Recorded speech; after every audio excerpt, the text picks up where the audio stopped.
Sun international, Visakhapatnam, Hyderabad 8575795757. తాడేపల్లిలో ఉన్న ఇంటికి కూడా ఇప్పటి వరకు ఆంధ్రప్రదేశ్ ప్రజలు కానీ ప్రపంచాన్ని ఎవరికి కానీ జగన్ గారి ఇల్లు ఫోటో కానీ చూసిన దాఖలాలు లేవు. మీరు ఇప్పుడు వీడియోలు ఆ రోడ్డు క్లోజ్ చేశారంట, రోడ్డు మొత్తం అక్కడ ఉన్న ప్రజలంతా ఇబ్బంది పడ్డారని రోడ్డు ఓపెన్ చేసేసరికి వాళ్ళు మైకుల ముందు వచ్చి మాట్లాడుతున్నారు ఇన్ని రోజులు ఎంత ఇబ్బంది పడ్డారని చెప్పేసి. ఇప్పుడు చూస్తే అది దాదాపు 10-15 అడుగులు వినప రాడ్లతో వేసారండి. ఏంటిది ఇక్కడ ఇంట్లో కూడా అక్కడ లోపల ఫర్నిచర్ అంతా కూడా కన్స్ట్రక్షన్ వాడింది కూడా నో ఎంట్రీ, సెక్యూరిటీ కూడా నో ఎంట్రీ. అదే ఆ ఇంటికి కావాల్సిన అరేంజ్మెంట్స్ కూడా ప్రభుత్వం సొమ్ముతో వాడారని చెప్పేసి అదొకటి నడుస్తుంది. వాడు 100% ఇది రిపేర్ అన్ని బయటకు వస్తాయి. ఇప్పుడు ఎందుకు చెప్తున్నానంటే భయంతో బతుకుతున్నాడు ఆయన. మీరు అబ్జర్వ్ చేసుకోండి, ఎప్పుడైతే గవర్నమెంట్ సెక్యూరిటీ వెళ్ళిపోయిందో వెంటనే ప్రైవేట్ సెక్యూరిటీ వచ్చారు. ప్రైవేట్ సెక్యూరిటీ వచ్చి నేను ఎప్పుడైతే ప్రమాణ స్వీకారం అయిపోయిందో అక్కడ ఎప్పుడైతే మన అయ్యన్ పాత్రి గారిని చూసారో ఇమ్మీడియట్లీ ఆయన మళ్ళీ పులివెందులు వెళ్ళిపోయాడు. ఏ రాత్రి నన్ను అరెస్ట్ చేస్తారని ఆయన భయం గుప్పట్లో బతుకుతున్నాడు. ఈయనే వాదార్ప యాత్ర చేస్తాడు, ఏం వాదార్ప యాత్ర చేస్తాడు, ఈయనకేం వాదార్పు వచ్చింది యాత్ర చేస్తాడు. ప్రజలు 1 గంట దాకా ఓటేసింది ఎందుకో తెలుసా? ప్రపంచం నుంచి వచ్చి వాళ్ళు ఓన్ డబ్బు ఖర్చు పెట్టి ట్రైన్ ఆగిపోతే అందరికీ మెసేజ్లు చేసి సార్ మాకు ఓటు హక్కు ఇవ్వండి, మాకు 9 గంటల లేట్లో ట్రైన్ ఉంది, మాకు ఓటు హక్కు ఇవ్వండి అని అడిగారు వాళ్ళు. అంటే అర్థం ఏంటో తెలుసా అండి, డబ్బు ఇస్తే రాదు, అది కసి మీద వేసారు, కసితో వేశారు. ఈ జగన్మోహన్ రెడ్డి గారి పాలన ఫోటోలు తీసుకెళ్ళి కొడుతూ వేశారు ఓటు. అంటే అంత కసితో ఉన్నారు జనాలకి. ప్రతి ఒక్కరిని వదిలేరండి. పేదవాడి నుంచి గొప్పవాడి దాకా స్థలాల నుంచి అన్ని కబ్జాలు చేసుకుంటూ పోయారు.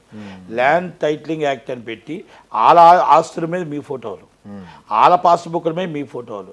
ఇంకా 2 రోజులు పోతే ఆడపిల్ల భార్య బొట్టు బిళ్ళ మీద కూడా జగన్మోహన్ రెడ్డి ఫోటో ఉంటుంది. ఆ పరిస్థితికి వస్తుంది. నా ఇల్లు ఏంటి, నీ ఫోటో ఏంటి, నా పాస్బుక్ ఏంటి, నీ ఫోటో ఏంటి అంటే ఆ పరిస్థితికి వచ్చింది. ఇంటికి స్టిక్కరింగ్ ఉండాలి. ఎక్కడ జగనన్న దేవుని అంట. రాజశేఖర రెడ్డి గారి దేవుడు ఎక్కడికి వెళ్ళిపోయాడు? రాజశేఖర రెడ్డి గారు ఎప్పుడు ఇలా చేయలేదు. రాజశేఖర రెడ్డి గారి పాలన ఒక యుగం, నందమూరి తారక రామారావు గారి పాలన ఒక యుగం. ఓకే, చంద్రబాబు నాయుడు గారు చేసే డెవలపింగ్ కోసం వెళ్ళాడు తప్ప ఇలాగ ఆయన ఫోటోలు ఎక్కడెక్కడ వేసుకోవాలని వెళ్ళా.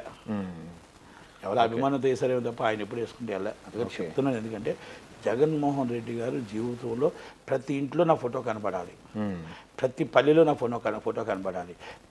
ఇంకా నయ్యం రిజిస్ట్రేషన్ అప్పుడు జగన్మోహన్ రెడ్డి గారు ఫోటో పెట్టలేదు. అది రిజిస్ట్రేషన్ అప్పుడు ఇది రిజిస్ట్రేషన్ యాక్ట్, ఈ యాక్ట్ కాదు, ఆ బళ్ళు రిజిస్ట్రేషన్ యాక్ట్లో ఆయన ఫోటో పెట్టలేదు. సంతోషం. అలా కూడా పెట్టేదాకపోయి. ఇవన్నీ కూడా ఆయన ఆలోచన తప్పు. ఫస్ట్ ఇది ఎందుకు అంటున్నాను, మీకు ఇక్కడ కానీ మీకు తాడేపల్లిలో ఆయన కొన్న ల్యాండ్ కానీ ఫర్నిచరు కోడెల శివప్రసాద్ గారిది. ఆ రోజు ఆయన ఏమన్నా డబ్బులు లెక్క పెట్టండి, తెలుసో తెలియకో మా వాళ్ళు తీసుకొచ్చేసారు. ఇది అనుకోకుండా తీసుకొచ్చారు కాబట్టి పాద్ద అయిపోయింది కాబట్టి ఈ పాద్దానికి మీరు ఏం వేల కడతారో ఆ వేలకు నేను డబ్బు కట్టేస్తాను అన్నాడు. ఏం తప్పేం లేదే. ఇప్పుడు మళ్ళీ నేను చెప్తున్నాను మైక్ కాడికి వచ్చి, డబ్బులు చెప్తే పారేస్తాం, ఇసిరేస్తాం. అయ్యా మీకు డబ్బులు ఎక్కువ, ప్రజలకు డబ్బులు లేని వాళ్ళు ఉన్నారు, పేదవాళ్ళు ఉన్నారు, కష్టపడే వాళ్ళు ఉన్నారు. మీరు ఓటుకి 5,000 ఇచ్చారు, 10,000 కూడా ఇవ్వగలుగుతారు, కనుక డబ్బులు ఇసిరేస్తారు. ఇసిరినంత డబ్బు మీ దగ్గర మందులో సంపాదించారు, అక్రమంగా మందులో సంపాదించారు, కబ్జాల్లో సంపాదించారు, ప్రజలు సంపాదించలేదు. కనుక ప్రజల ఆస్తిని మీరు ఏదైతే గవర్నమెంట్ తీసుకున్నారో అవన్నీ కూడా మళ్ళీ హ్యాండ్ ఓవర్ చేయాలా. రెండోది, మీరు గవర్నమెంట్ దాని టైంలో ఉండి ఆ బిల్డింగ్ ఏదైతే మీరు కట్టుకొని అది ఏదైతే డెవలప్ సోలార్ కానీ ఇక్కడ మొత్తం టోటల్గా ఏమైతే చేశారో is a developing is a money immediately return చేయాలి లేదా డిస్మాంటిల్ చేయాలి. ఓకే, ప్రజావేదిక ఎలా కూల్చారో అలా కూల్చేయాలి. ఇంకొకటి అండి, ప్రజలు దాంట్లో గవర్నమెంట్ సొమ్ము ఉంటే. ఇంకొకటి, ఇప్పుడు మీరు మీ గవర్నమెంట్ వచ్చింది, కూటమి గవర్నమెంట్ వచ్చిన తర్వాత ఒక టాపిక్ రన్ అవుతుంది. నట్టికుమార్ గారికి మంచి పదవి రాబోతుంది, బయట టాక్ నడుస్తుంది, ఎఫ్డీసీ చైర్మన్గా పదవి రాబోతుంది, లేదా మీరు అడిగారనో లేకపోతే వాళ్ళు ఇవ్వబోతున్నారనో చర్చలు నడుస్తున్నాయి.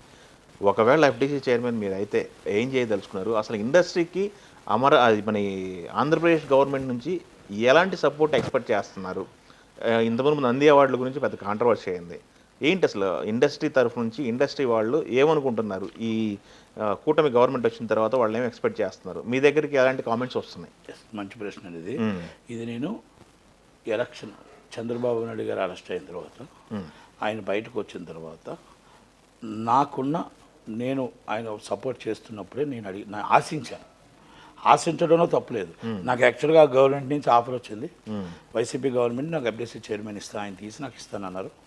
నాకు ఏంటంటే ఒక పార్టీకి వచ్చి సపోర్ట్ చేసినది ఇంకో పార్టీకి వెళ్ళడం నాకు అలవాట్లేదు కనుక నేను సపోర్ట్ చేస్తాను. నేను దాంట్లో అక్కడ ఉన్న పెద్దలకి నేను వివరించడం జరిగింది.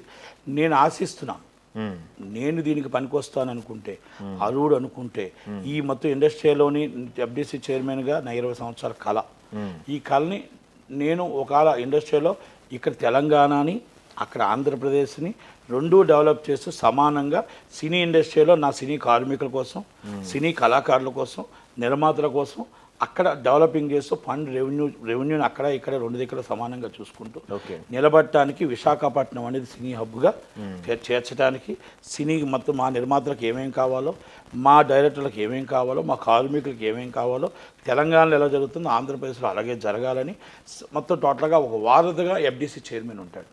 ఆ వారధి పోస్ట్ ఆశించడంలో తప్పులేదు.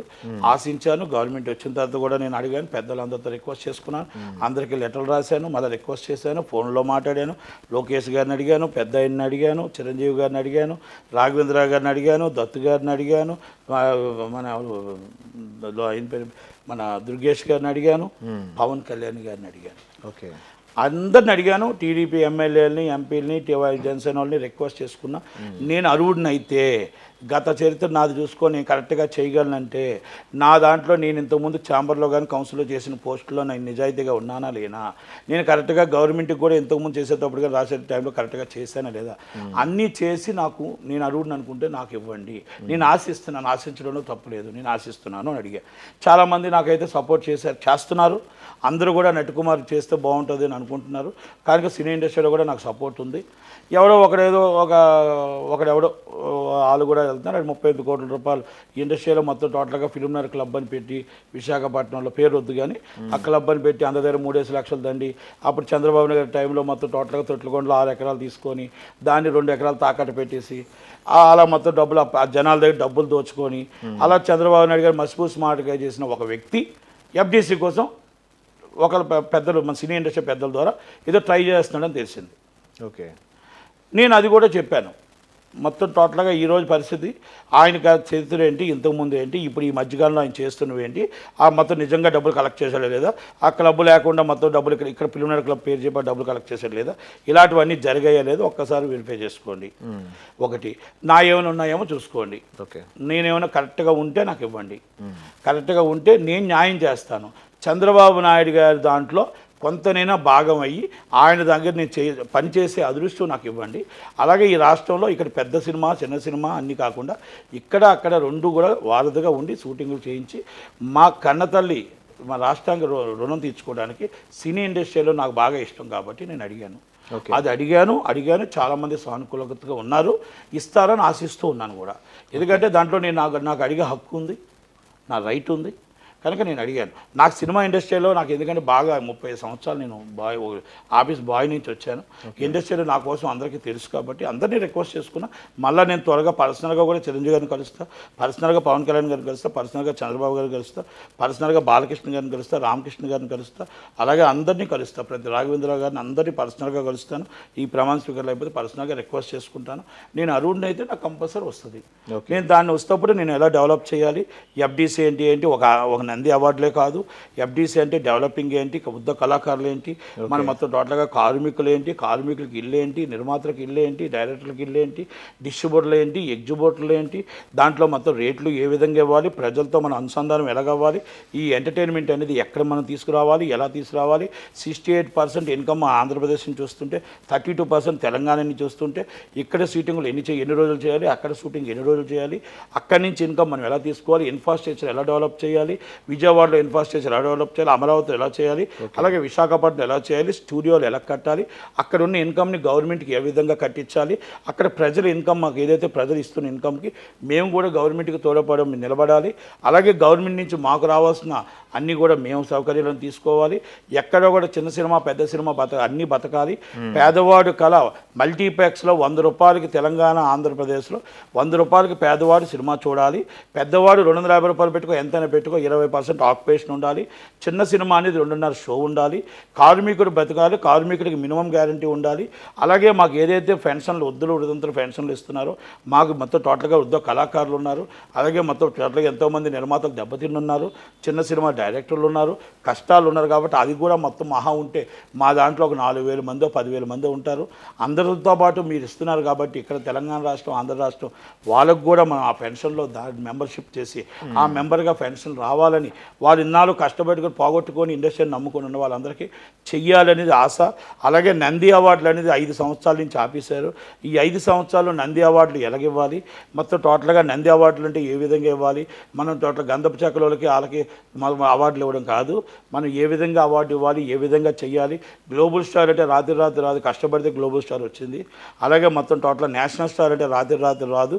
ఇలాంటివన్నీ ఉన్నాయి. ఏదో మనం కొనుక్కుంటే అవార్డు వచ్చేటట్టు కాదు, కష్టపడిన వాళ్ళకి అవార్డు ఇచ్చే పని నంది అవార్డులు అవ్వచ్చు, లేకపోతే ఇంకో అవార్డులు అవ్వచ్చు, నేషనల్ అవార్డ్స్ అవ్వచ్చు. ఇవన్నీ కూడా తెలుగు రాష్ట్రాల నుంచి చంద్రబాబు నాయుడు గారు మా తామర నంది అన్నీ పెట్టింది ఆయనే. కాబట్టి అక్కడి నుంచి ఎలా రావాలి, అరువులు ఎలా రావాలి, సినీ ఇండస్ట్రీకి ఎలా నిలబెట్టాలి.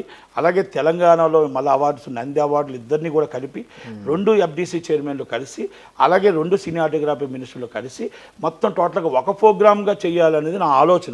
ఇది నా వ్యక్తిగత ఆలోచన. అంటే ఒకటే ఆ ప్రోగ్రామ్గా ఈ ప్రోగ్రామ్ విడకూడదు, విడకుండా మొత్తం టోటల్గా ఒకటే ప్రోగ్రామ్గా నంది అవార్డులు ఘనంగా ప్రతి సంవత్సరం చేయాలి. 32% వీళ్ళు పెట్టుకోవాలి, 68% మేము పెట్టుకోవాలి. అందరం కలిపి మొత్తం తెలంగాణ సినీ ఇండస్ట్రీ మాకు 2 రాష్ట్రాలుగా విడిపోలేదు కాబట్టి, మా రాష్ట్రం అంతా తెలుగు రాష్ట్రాల్లో ఉంది కాబట్టి ప్రపంచంలోనే బ్రహ్మాండంగా 2 రాష్ట్రాలు కలిసి చెయ్యాలని నా వ్యక్తిగతంగా నా అభిప్రాయం. ఇది దాన్ని అలా చేసుకుంటే బాగుంటుందని నేను అనుకుంటున్నా. ఒకవేళ నాకు FDC చైర్మన్ రాకపోయినా ఎవరికి వచ్చినా నా సినిమా ఇండస్ట్రీ ప్రోగ్రామ్ ఏదైతే ఉందో, సినీ ఇండస్ట్రీ అభివృద్ధి ఏదైతే ఉందో, విశాఖపట్నం డెవలపింగ్ ఏదైతే ఉందో, రాజమండ్రి డెవలపింగ్ ఏదైతే ఉందో, తిరుపతి డెవలపింగ్ ఏదైతే ఉందో, అమరావతి డెవలపింగ్ ఏదైతే ఉందో, సినీ ఇండస్ట్రీ నుంచి కష్టపడతాం. ఎవరు చేసినా లోకేష్ గారి దగ్గర పనిచేస్తాం. లోకేష్ గారి మాటకి వేదంగా పనిచేసి తీరుతాను. దాంట్లో రాలేదని బాధపడను. లోకేష్ గారి దగ్గరే నేను ఉంటాను. 100% is a lifelong Lokesh గారితోనే ఉంటాను అని మాట చెప్తున్నా. నాకు FDC అరువునైతే వస్తుంది, రాకపోతే ఇంకో దానికి నాకు రావచ్చు. కానీ ఇండస్ట్రీని మాత్రం డెవలపింగ్ ఎట్టి పరిస్థితుల్లో లోకేష్ గారితో నేను కూర్చొని చేస్తాను. 80% లోకేష్ గారి మాటే నాకు వేదం. ఓకే, అది. Thank you very much.